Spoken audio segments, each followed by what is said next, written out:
Hey guys, Steve Cook here. Wanted to just take some time to share with you about how do you know when it's the right time to do a deal. Now, I'm going to share with you three things to know whether or not it's a deal that you should move forward with. And I will also throw in one qualifier because, from my perspective, I will move forward with any deal if the price is right.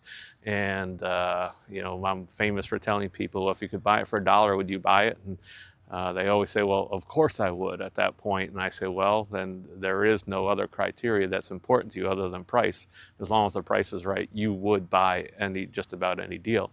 I have been known to say that sometimes that means the seller has to pay me to take the property off of their hands. And I have made those offers. No one's ever paid me to take a property from them, but I have bought in my career a dozen houses that I paid only $1,000 for, and they were homes that the seller didn't want, neither did I. And so when it came down to it, I just told the seller, I said, "Look, if you're willing to let it go for $1,000, I'll take it." And they said yes. And I'll bet, if I would have said, "I'll give you $1 for it," a number of them probably would have taken $1 for it. But having said that, three things that I think is very important for you to take into consideration when determining whether or not a deal is a deal that you should be doing or not. Number one is, are you forcing the numbers? If you sit here and you come up with your numbers and it tells you that you should be offering a certain amount, and now you make your offer and you're about $10,000, $20,000 off. And if you find yourself sitting down trying to figure out how to cut corners on your repairs, looking for a comp that might justify a little bit higher number, and trying to put a deal together, trying to force the numbers to work, I want to just encourage you not to do that. I've seen many people get very hurt doing that.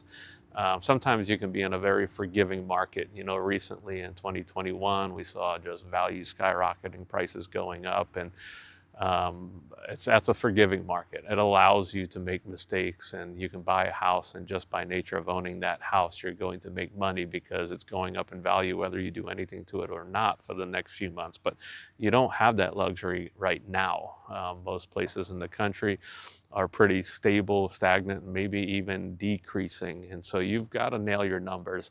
Don't force your numbers.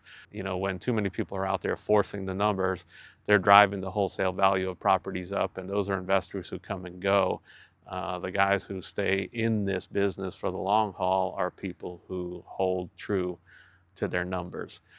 Second thing that you really need to know to determine whether or not something is a good deal is the time frame. I don't like long-term deals. I don't like deals that are going to take me, a year or more. In fact, I don't even like it stretching out to a year. I like to turn my money very quickly. I've, started out in this business as a wholesaler and being able to generate, money within 30 days. I don't mind, the 6-month flip, but for long-term projects, I've gotten involved with some, and frankly, it causes a lot of stress and everything for me. I admire people who can go in and have the patience to wait things out and to go, on for the long haul. But I think you really need to look at what that is. If you're getting into a project in hopes of turning it quickly, and then it turns into something that takes, a year, 2 years, 3 years, and you weren't ready for that, you weren't anticipating that, then it can get very stressful. It can eat away everything. I've seen people get involved with deals like that where they've lost everything, and I've seen some people get involved with stuff like that where they've made a killing. And so, I'm not going to say that there's a right or wrong way. I just am not one of those guys who has the patience to wait in something for the long haul. When I see an opportunity to take my profits, I usually take them. But as an example, just recently, in fact, yesterday, I was looking at a property that had development potential, and the numbers worked. The numbers were good. There's definitely a deal there. However, it would probably be 2 to 3 years before I would be able to start seeing my profits come out of that. And to me, to tie up my resources into something like that for that long, to not know when that's going to come through or what the future holds is just not something that I prefer to do. Now, having said that, I did make an offer on the property. I offered a good bit less than what they were asking, and if I could quickly piece off some things and recoup most of my money and only have a little bit of money sitting in this project, I might be willing to wait it out, just by nature of sitting on it and see what happens. But I don't want to tie up a whole lot of money there, not money that I could be doing deals with. And so that is one of my considerations there. But so timeline is very important. So don't force your numbers, timeline, and then finally a gut feel. I am amazed at how often and how little people trust their gut when it comes to deals, and they'd rather trust a spreadsheet and numbers on a spreadsheet rather than what does my gut say about this deal.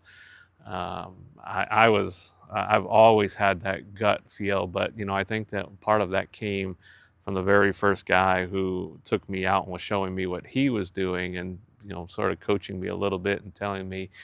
He had me walk out in front of the house that we were looking at, and he said, "Steve, I want you to just take a look at this home, and I want you to look up and down the street."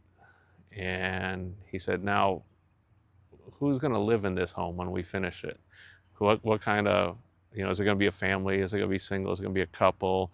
What are they going to be like? What do they want out of a home?" And that was a very valuable teaching lesson to me, because it forced me to, I would do that all the time and look at these houses and say, okay, who am I, if I'm going to renovate this house, who's going to be living in it? Who am I renovating it for? And just getting a good gut feel. And, if I look up and down that street or just even look at the neighbor's house and see that the neighbor's house is just trashed and they got all kinds of garbage around, and maybe there's a body shop or a commercial property in the backyard, but right behind them. I know that a family isn't going to really want to live in that house. Somebody isn't going to, a couple who's working hard and wants to pursue the American dream and raise their kids in a good environment. It's just not a home that they're going to want.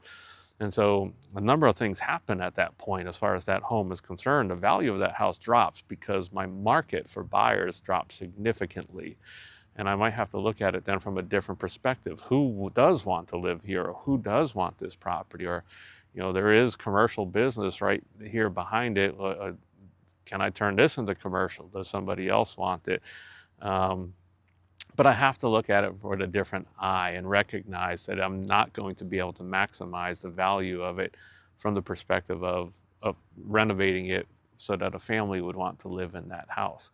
And so if my gut says no, I have to back off a little bit, and I have to go back and maybe even look at my numbers and adjust my numbers to accommodate for the lack of, my buyer pool is going to shrink.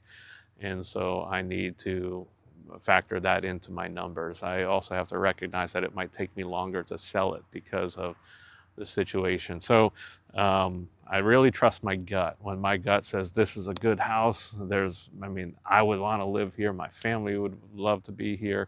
Other people I'm going all in fast on those houses because those are the ones I can be the most profitable with. They're the best houses. And the same guy who took me out and had me stand in front of the house and look at it from the perspective of, hey, what would you do here? He also taught me this one thing, and I've never forgotten it. He said, Steve, you can overpay for a property in a good neighborhood and you can do okay with it. But if you overpay for a property in a bad neighborhood, you're definitely going to lose money. And there's really no options to, make that a better deal. And so that always stuck with me. So I trust my gut. When I get somewhere and it feels really good, I'm moving quickly on those. I'm trusting my numbers. I'm moving forward. But when I get somewhere and that gut's like, I don't really want to live here, I'm definitely not forcing anything at that point. I'd rather just walk away from those deals and wait for the better one. Now, with that in mind, I also want to discourage you from sitting there saying, hey, I'm just going to always wait for that ideal situation, because we make money dealing with situations that are not ideal. And if you're that person who's always waiting for the ideal, you might not get deals. You might just be sitting on the sidelines, always waiting for the perfect scenario, and that will keep you from ever getting in the game. So I just want to encourage you, don't overanalyze things. Don't take everything that I say as an absolute. Yes, having the great neighborhood, having a motivated seller, as I shared in some other videos, where I can get the numbers perfect, is always the ideal. But we don't always get the ideal, and we learn to make money even when the situation is not ideal in this business. So the numbers are so important. They don't force them. You want to make sure that you're getting the right numbers. You want your gut to tell you that this is the right place to be investing. And you also want to focus on the timeline. I'm not a very patient investor. I don't want to be in a deal for the long haul. I want to take my profits as quickly as I can, turn my money, and get into another deal. And so I don't like to get into anything that's going to be too long. Now, having said that, again, numbers trump it all. If I can buy it for the right price, I'll buy anything. Um, Again, if I bought it for $1, I can surely walk into a RIA meeting and flip it for $2, and make $1 on it. But hopefully I can flip it for a whole lot more than $2, and I'll make thousands of dollars flipping it to somebody else. So there's a right price on every deal, and I will buy anything for the right price. So keep that in mind. If you have any questions, you want to learn more, I'm always willing to help. Just come over to my Facebook group, Flip 4, the number 4, Flip 4 Life, and I'm there. Post your questions. I'll give you my all and help you out. Have a blessed day.